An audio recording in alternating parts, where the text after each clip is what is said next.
Assim, a barreira representada pelo absolutismo foi removida da vista da classe burguesa e da aristocracia rural, trazendo uma consequente prosperidade e florescimento às duas, que viveriam a seguir com a Revolução Industrial o seu auge dentro da sociedade inglesa.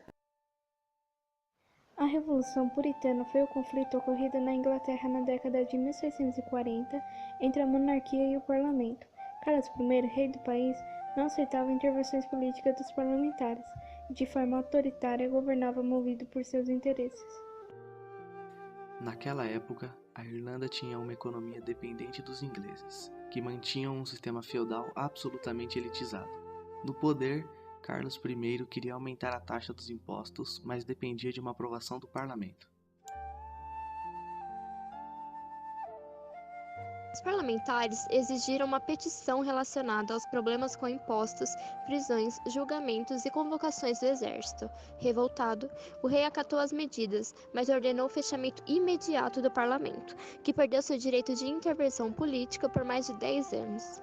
Com a implementação de mais tributos, a burguesia se viu prejudicada e acabou gerando uma crise financeira ao não pagar os altos impostos cobrados pelo rei. Tal fato acabou dividindo os parlamentares em duas facções: Diggers, liberais que defendiam a reforma agrária do país e uma distribuição de terras mais igualitária para o desenvolvimento da atividade agrícola; Levillers, mais conservadores, defendiam o direito de praticar a religião católica de forma livre, além de serem adeptos à igualdade jurídica. No ano de 1640, Carlos I se viu obrigado a consultar o parlamento novamente antes de estourar a Guerra Civil. Incomodado com a aversão dos parlamentares aos seus interesses, o rei ameaçou fechar a instituição novamente.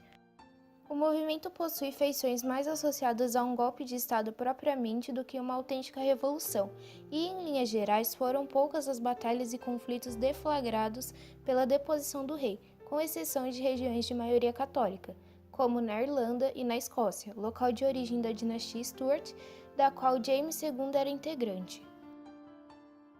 Com a vitória obtida, Cromwell tornou-se o novo presidente do Conselho de Estado, após ajudar a dividir grandes fatias de terra com os pequenos camponeses que lutaram a seu favor. Entretanto, após assumir o poder, pela primeira vez no sistema republicano, acabou excluindo as camadas mais baixas das decisões políticas e governou a Inglaterra de forma severa e autoritária. Lembrando que Cromwell era ortodoxo.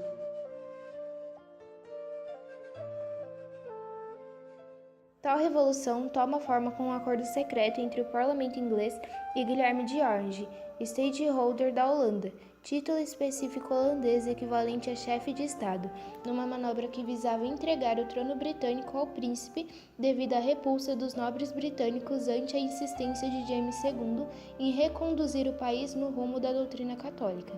Assim, as tropas abandonam o rei Jaime em junho de 1688. Guilherme de Orange é aclamado rei com o nome de Guilherme III.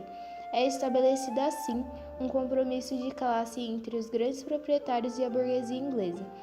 Seu efeito negativo foi sentido pela população em geral, que foi marginalizada pela nova ordem. Outro efeito, porém, foi o de mostrar que não era necessário eliminar a figura do rei para acabar com o regime absolutista, desde que este aceitasse uma completa submissão às leis ditadas pelo parlamento. Assim, a Revolução Gloriosa iniciou a prática seguida até hoje na política britânica, que é a da monarquia parlamentar, em substituição ao absolutismo, onde o poder do rei é delimitado pelo parlamento. A Revolução Gloriosa marcou um importante ponto para o direcionamento do poder em direção do parlamento, afastando a Inglaterra permanentemente do absolutismo. Foi aprovado no parlamento o Bill of Rights, Declaração de Direitos, onde proibia-se que um monarca católico voltasse a governar o país, além de eliminar a censura política, reafirmando o direito exclusivo do parlamento em estabelecer impostos e direito de livre apresentação de petições. A declaração ainda garantiu ao parlamento a organização e manutenção do exército, tirando qualquer possível margem de manobra política e institucional. As divergências políticas se iniciaram quando Carlos I assumiu o reinado após a morte de seu pai, Jaime I, em 1625. Sua dinastia era responsável por uma série de mudanças políticas na Inglaterra, Guilherme I acabou com as medidas liberais do tutor e se aliou à Igreja para fortalecer a ideologia conservadora.